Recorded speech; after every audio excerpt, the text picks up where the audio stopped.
2012 में रिलीज हुई film John quarter में हमें एक ऐसे शख्स की कहानी दिखाई गई है जो गलती से मार्स पर पहुंच जाता है और फिर वो मार्स पर बसने वाली अलग अलग सिविलाइजेशंस के बीच की लड़ाइयों में फंस जाता है। इस शख्स का सामना सुपर इंटेलिजेंट सिविलाइजेशन से भी होता है जो इसे वापस से पृथ्वी पर भेज देते हैं, लेकिन फिर ये शख्स मार्स पर जाने के लिए एक साजिश रचता है। तो चलिए फिर बिल्कुल ही अलग दुनिया को दिखाते इस फिल्म की कहानी जानते हैं। फिल्म की शुरुआत होती है प्लेनेट मार्स से, जहां पर कई तरह के क्रिएचर रहते हैं। यहाँ दो शहर जोडांगा और हीलियम है। ये दोनों शहर सदियों से एक दूसरे के दुश्मन रहे हैं और इनके बीच हमेशा लड़ाई होती रहती है। लड़ाई के बीच ही हम देखते हैं कि जोडांगा के राजा के पास 3 लोग आते हैं। इन्हें थैन कहा जाता है, जिनका लीडर शैंग होता है। थैन वो लोग हैं जो सुपर इंटेलिजेंट हैं, जिनके पास अनलिमिटेड पावर्स होती हैं। ये लोग किसी भी प्लेनेट को आबाद या बर्बाद कर सकते हैं, किसी का भी रूप धारण कर सकते हैं और यूनिवर्स के किसी भी प्लेनेट पर जा सकते हैं। थैन का लीडर शैंग जोडांगा के किंग को एक पावरफुल वेपन देता है। ये वेपन इतना पावरफुल होता है कि इसके सामने कोई भी नहीं टिक सकता। शैंग उसे ये वेपन इसलिए देता है क्योंकि वो इस प्लेनेट की बर्बादी चाहता है। अगले सीन में हम 1881 में पृथ्वी की दुनिया को देखते हैं, जहां जॉन कार्टर नाम का एक आदमी अपने भतीजे एडगार को चिट्ठी लिखकर जल्दी से आने को कहता है। अगले दिन जब एडगार अपने अंकल से मिलने आता है तो उसे पता चलता है कि उसके अंकल यानी जॉन कार्टर की मौत हो चुकी है। एडगार निराश हो जाता है और कहता है कि वो अपने अंकल का चेहरा आखिरी बार देखना चाहता था, लेकिन कार्टर का वकील कहता है कि उनकी इच्छा के मुताबिक उनकी लाश को एक ऐसे कमरे में बंद किया गया है जो सिर्फ अंदर से ही खुल सकता है। कार्टर की इच्छा थी कि उसकी लाश को एक खुले ताबूत में इसी कमरे में बंद कर दिया जाए। कार्टर का वकील एडगार को कार्टर की डायरी देते हुए कहता है कि कार्टर की चाहत थी कि तुम इसे पढ़ो ताकि तुम्हारे सारे सवालों का जवाब मिल सके। एडगार डायरी पढ़ना शुरू करता है और डायरी के मुताबिक कहानी 13 साल पीछे चली जाती है। कार्टर सोने की एक गुफा की तलाश में होता है और पुलिस की टीम उसे पकड़ लेती है। तभी वहां विद्रोही ग्रुप आकर पुलिस पर हमला कर देता है। कार्टर वहां से भागते हुए सोने की उसी गुफा में चला जाता है जिसकी उसे तलाश थी। कार्टर सोने की गुफा को देखकर काफी खुश होता है, लेकिन तभी वहां एक थैन आकर कार्टर पर अटैक करता है। कार्टर उस थैन को मार देता है। मरने से पहले थैन एक डिवाइस निकालकर बारसूम कहता है, लेकिन ये शब्द पूरा करने से पहले ही थैन की मौत हो जाती है, जिसके बाद कार्टर खुद इस डिवाइस को उठाकर बारसूम शब्द कहता है और अगले ही पल वो खुद को एक रेगिस्तान में पाता है। दरअसल बारसूम मार्स तक जाने का कोड होता है और कार्टर मार्स पर आ चुका होता है। कार्टर का शरीर पृथ्वी के लिए बना होता है, इसलिए उसे मार्स की लो ग्रेविटी में चलने में परेशानी होती है और वो गिरते पड़ते ऊंची छलांग लगाने लगता है। कार्टर को ऊंची ऊंची छलांग लगाते हुए एक अलग क्रिएचर टाकस के लोग देख लेते हैं। उन्हें लगता है कि कार्टर कोई पावरफुल आदमी है, जिसके बाद वो उसे पकड़कर अपने राजा के पास ले जाते हैं। दूसरी ओर शांग की ओर से मिले पावरफुल वेपन की वजह से युद्ध में जोडांगा हीलियम पर भारी पड़ने लगता है। हीलियम के राजा को जोडांगा की शक्ति के बारे में पता चलता है, जिसके बाद वो शांति की पहल करने की कोशिश करता है। जोडांगा का राजा कहता है कि वो युद्ध तभी खत्म करेगा जब वो अपनी बेटी यानी राजकुमारी डेजा थॉरिस की शादी उसके साथ करा दें।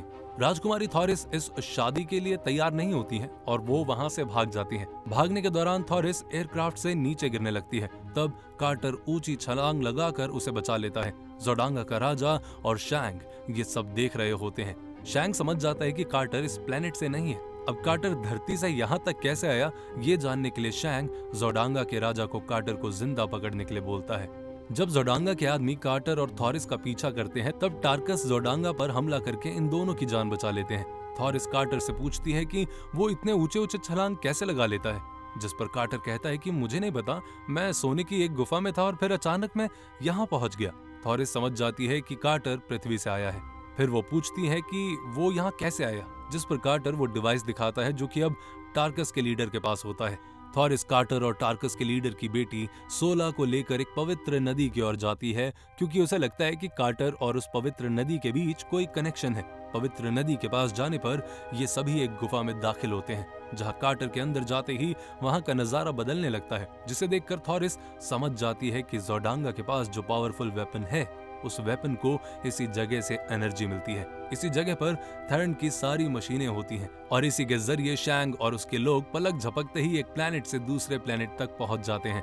शैंग अपने सैनिकों के साथ वहां पहुंच जाता है और थॉरिस और कार्टर को पकड़कर जोडांगा ले जाता है। इन दोनों के साथ आने वाली सोला छुप जाती है और शैंग की पकड़ में आने से बच जाती है। राजकुमारी थॉरिस कार्टर और अपने लोगों की जान बचाने के खातिर जोडांगा के राजा से शादी करने को तैयार हो जाती है। शादी से पहले थॉरिस कार्टर से मिलने आती है और उसे वो डिवाइस देकर पृथ्वी पर वापस जाने का कोड बताती है, लेकिन कार्टर पृथ्वी पर वापस जाने से इनकार कर देता है क्योंकि अब वो थॉरिस से प्यार करने लगता है।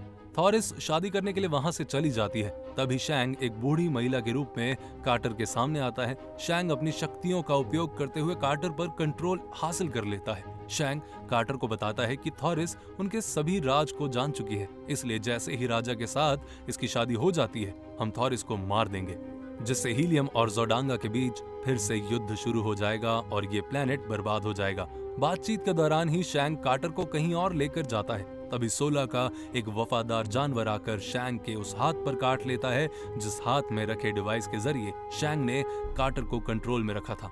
इस जानवर के काटने के बाद कार्टर शैंग के कब्जे से आजाद हो जाता है। अब कार्टर शैंग का ही एयरक्राफ्ट लेकर वहां से भाग जाता है। शैंग के लोग कार्टर का पीछा करने लगते हैं। तब बाहर खड़ी सोला कार्टर का पीछा कर रहे एयरक्राफ्ट को मार गिराती है, लेकिन फिर कार्टर का एयरक्राफ्ट भी क्रैश हो जाता है। थॉरिस की शादी रोकने के लिए कार्टर टार्कस के लीडर और सोला के पिता से मदद मांगने जाता है, लेकिन उनके कबीले में जाने के बाद पता चलता है कि सोला के पिता को बंदी बनाकर दूसरा टार्कस यहाँ का राजा बन चुका है।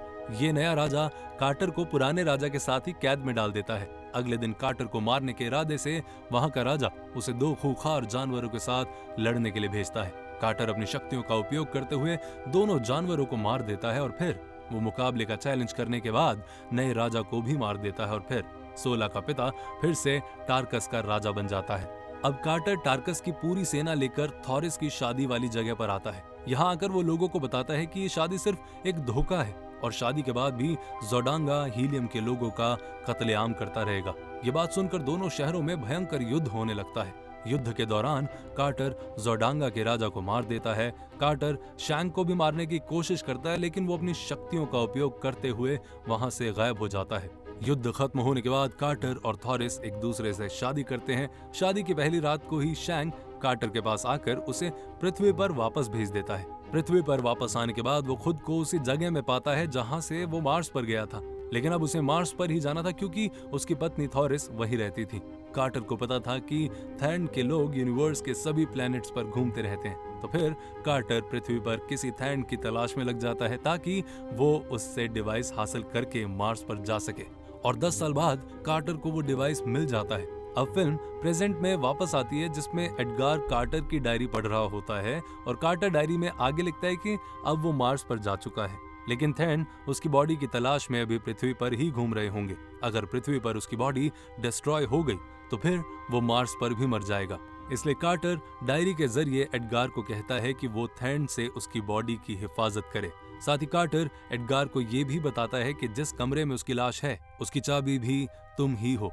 एडगार दरवाजे के ऊपर लिखे शब्दों से दरवाजा खोलने की कोशिश करता है, लेकिन वो कामयाब नहीं होता है। फिर उसे याद आता है कि उसके अंकल उसे नेड कहकर बुलाते थे।